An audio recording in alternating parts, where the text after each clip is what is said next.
कवि किसान के आंगन में उस बड़े से दरख्त पर आकर बैठ जाती है। किसान की पत्नी उसे देख चुकी थी।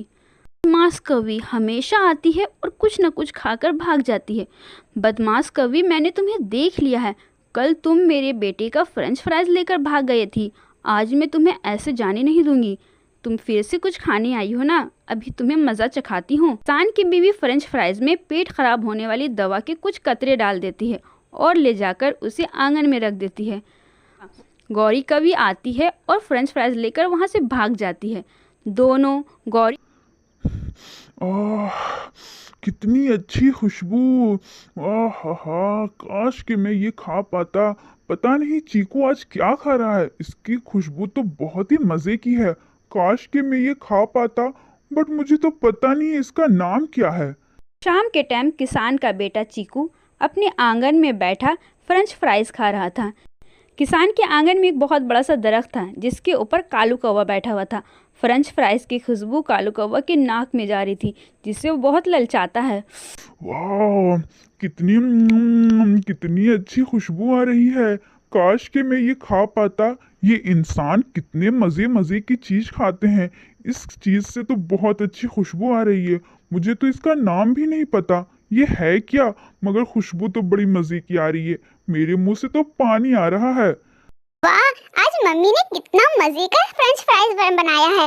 ये फ्रेंच फ्राइज बहुत टेस्टी है। यम यम यम यम यम यम यम यम यम यम यम यम यम। मम्मी, फ्रेंच फ्राइज तो आज बहुत मजे की आपने बनाई है, बहुत ही क्रिस्पी और टेस्टी है। मगर आपने मुझे टमाटर केचप नहीं दिया। मुझे टमाटर केचप दे, मैं टमाटर केचप के साथ खाऊंगा, तभी इसकी टेस्ट डबल हो जाएगी। बेटा चीकू, मैंने तुम्हारे लिए टमाटर केचप बना दिया, ले जाओ। जी मम्मी, मैं अभी आया। चीकू टमाटर केचप लाने के लिए रूम के अंदर जाता है। तभी कालू कौवा को लालच आ जाता है। मैं ये फ्रेंच फ्राइज तो जरूर खाऊंगा, लेकिन ये इंसान मुझे ऐसे देने वाली नहीं। मैं ये लेकर उड़ जाऊंगा, भाग जाऊंगा। ये सोचता हुआ कालू कौवा वहां से उड़ता है और चीकू का फ्रेंच फ्राइज लेकर भाग जाता है। मम्मी, मेरा फ्रेंच फ्राइज! मैंने ठीक से खाया भी नहीं, मैं सिर्फ 2 पीस ही खाया था। ये बदमाश कौवा मेरा फ्रेंच फ्राइज लेकर भाग रहा है। रुक जाओ कालू कौवा, रुको। लेकिन कालू कौवा वो फ्रेंच फ्राइज लेकर दूर जंगल में एक दरख्त के नीचे जाकर बैठ जाता है। ओहो, अब मैं खाऊंगा ये टेस्टी खाना। फ्रेंच फ्राइज कहते हैं इसे। है तो बड़ा मजे का, क्योंकि इसकी खुशबू मेरी नाक में जा रही है और मेरे मुंह में पानी आ रहा है। पहले खाकर तो देखूं ये लगता कैसा है। वो चीकू कह रहा था कि इसे टमाटर केचप के साथ खाना चाहिए। मेरे पास तो टमाटर की चटनी नहीं है, बट कोई नहीं, मैं इसे ऐसे ही खा लेता हूँ। कालू कौवा फ्रेंच फ्राइज खाना शुरू करता है। फ्रेंच फ्राइज इतनी ज़्यादा मज़े की होती है कि वो अपने आप को रोक नहीं पाता।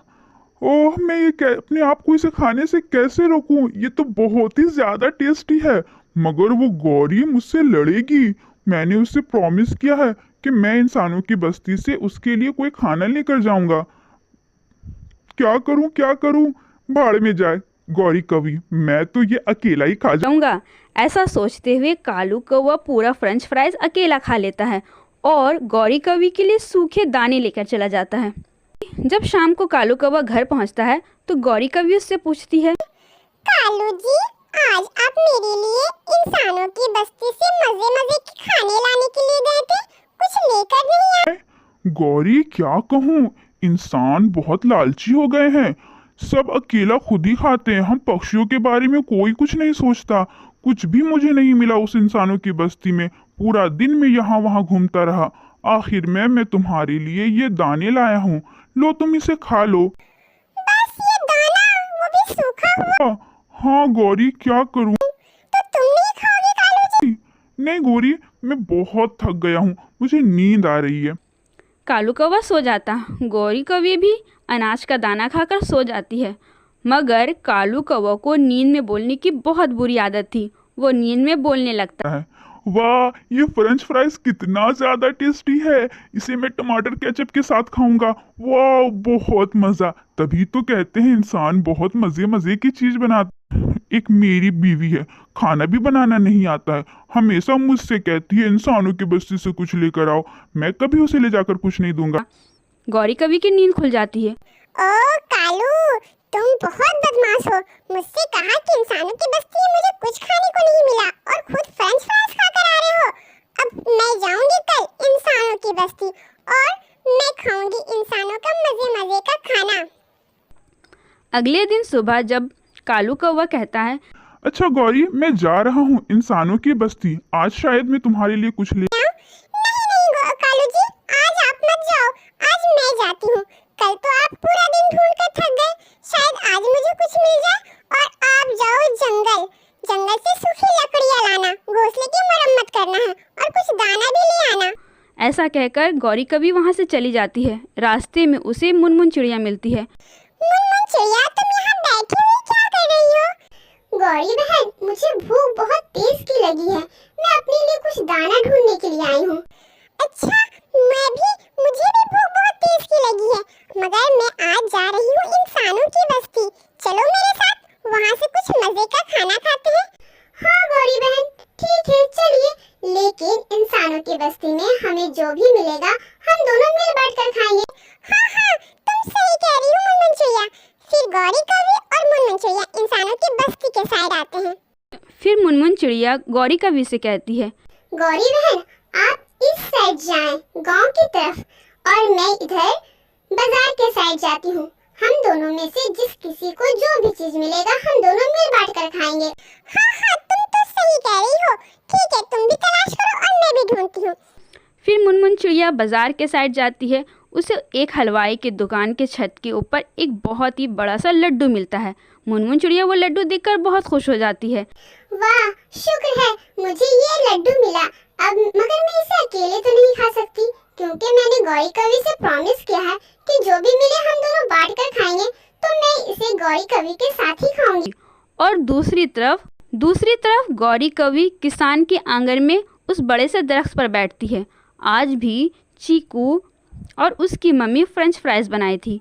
चीकू अपने फ्रेंच फ्राइज लेकर किस आंगन में बैठा खा रहा था।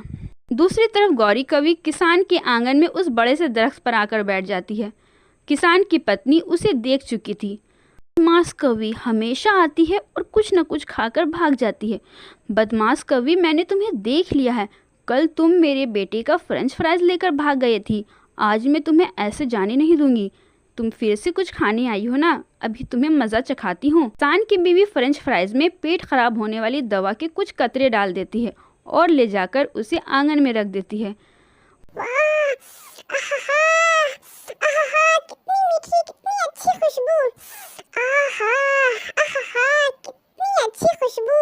तो ये है फ्रेंच फ्राइज जो कल कालू कौवा खाया था। सच में इसकी तो खुशबू ही बहुत अच्छी है। पता नहीं ये खाने में कितना टेस्टी होगा। गौरी कवि आती है और फ्रेंच फ्राइज लेकर वहाँ से भाग जाती है। दोनों, गौरी कवि और मुनमुन चिड़िया, दूर जंगल में एक दरख्त के नीचे बैठ जाते हैं। गौरी बहन, ये देखें, मुझे मिली है ये लड्डू, ये मीठी लड्डू।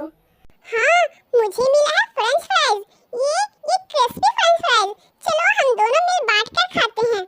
जी, लेकिन मुनमुन, मैंने सुना है इस फ्रेंच फ्राइज को टमाटर की चटनी के साथ खाते हैं तो इसका मजा डबल हो जाता है, मगर हमारे पास तो टमाटर की चटनी नहीं है। हाँ, तुम एक काम करो, तुम किसान के खेत से 2 टमाटर ले आओ और मैं टमाटर की चटनी बनाने का सामान लेकर आती हूँ। टमाटर की चटनी बनाकर दोनों मिलकर मजे से खाएंगे। जी गौरी बहन, आप तो ठीक कह रही हैं, बस 2 मिनट दे, मैं अभी लेकर आती हूँ। ऐसा कहकर मुनमुन चिड़िया टमाटर लाने चली जाती है और गौरी कवि लालची, उससे रहा नहीं जाता है। वो पहले एक पीस फ्रेंच फ्राइज खाती है, फिर दूसरा, फिर तीसरा। अरे ये तो बहुत टेस्टी है, मुझसे तो रहा ही नहीं जा रहा। अरे जाने दो इस मुनमुन चिड़िया को, ये तो बहुत भोली है, ये तो मुझे कुछ भी नहीं करेगी, मैं पूरा खा जाती हूँ। और ऐसा सोचते सोचते गौरी कवि पूरा का पूरा फ्रेंच फ्राइज अकेले खा लेती है। वाह रे भोली चिड़िया, तूने तो मुझे अपना मीठा बड़ा सा लड्डू भी दे दिया। मुझे फ्रेंच फ्राइज खाने के बाद मीठा खाने का बड़ा मन हो रहा है। फिर गौरी कवि वो लड्डू भी अकेले खा लेती है और वहाँ से भाग जाती है। जब मुनमुन चिड़िया टमाटर लेकर आती है तो वहाँ ना तो गौरी कवि होती है, ना फ्रेंच फ्राइज और ना ही उसका लड्डू। मुनमुन चिड़िया रोने लगती है। गौरी बहन कितनी बदमाश है, कितनी बुरी है वो। मेरा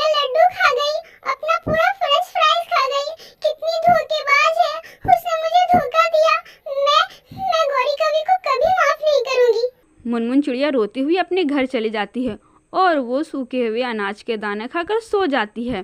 जब गौरी कवि अपने घर पहुंचती है, गौरी, क्या लाई तुम मेरे लिए इंसानों की बस्ती से?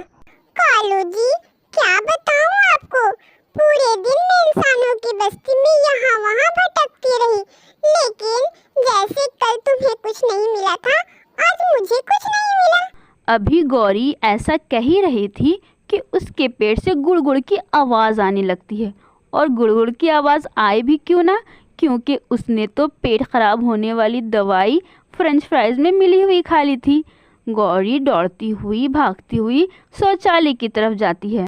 थोड़ी देर बाद जैसे ही गौरी शौचालय से वापस आती है, फिर से वो कालू कौवा से कहने लगती है, हटो हटो कालू जी हटो, मुझे जाने दो, मुझे रास्ता दो। अब तो गौरी का बुरा हाल था। 1 मिनट ना गुजरता गौरी आती और भाग के जाती, आती और भाग के शौचालय जाती।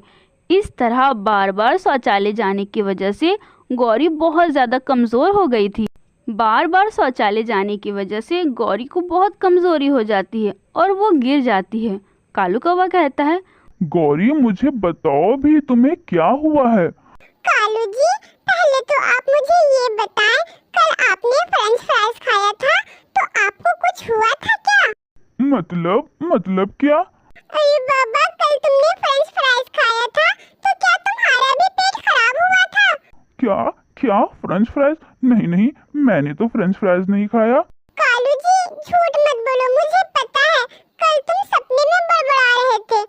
कालू, जैसे कल तुमने अकेले चोरी फ्रेंच फ्राइज खाए थे, आज मैंने भी खा लिए, लेकिन कालू जी, मेरे पेट में बहुत दर्द हो रहा है, मैं मर रही हूँ, कुछ करो प्लीज, मुझे बचा लो। कालू कौवा जल्दी जल्दी भागता भागता चिड़िया के घर जाता है। चिड़िया, प्यारी चिड़िया, जल्दी चलो, गौरी के पेट में बहुत दर्द हो रहा है, वो बेचारी मर जाएगी। पेट में दर्द होगा ही, उसने मेरा लड्डू भी खा लिया और फ्रेंच फ्राइज पूरा अकेले ही, पेट में दर्द क्यों ना हो, और मुझे भेज दिया चटनी बनाने के लिए टमाटर लाने। चिड़िया, अच्छा हुआ तुमने वो फ्रेंच फ्राइज नहीं खाए। लगता है किसान की पत्नी ने आज फ्रेंच फ्राइज में पेट खराब होने वाली दवाई मिला दी है। चिड़िया, गौरी कवि का तो आज बुरा हाल है, बेचारी मर रही है। चिड़िया के पास पेट दर्द की दवाई थी। चिड़िया दवा लेकर कालू कौवा के साथ गौरी कवि के घर जाती है और 2 बूंद पेट ठीक होने वाली दवाई गौरी कवि के मुंह में डाल देती है। इसलिए तो कहते हैं लालच करना बुरी बात है, जो लालच करता है उसके साथ हमेशा बुरा ही होता है। चिड़िया, सॉरी चिड़िया, मुझसे गलती हो गई, मेरी तो किस्मत ही खराब है, काश कि मैं तुम्हारे साथ मिलकर फ्रेंच फ्राइज और लड्डू खाई होती तो मेरे पेट में इतना शदीद दर्द न होता। ऐसा कहते हुए गौरी कवि फिर से शौचालय की तरफ भागती है, जिसे देखकर चिड़िया और कालू कौवा जोर जोर से हंसने लगते हैं।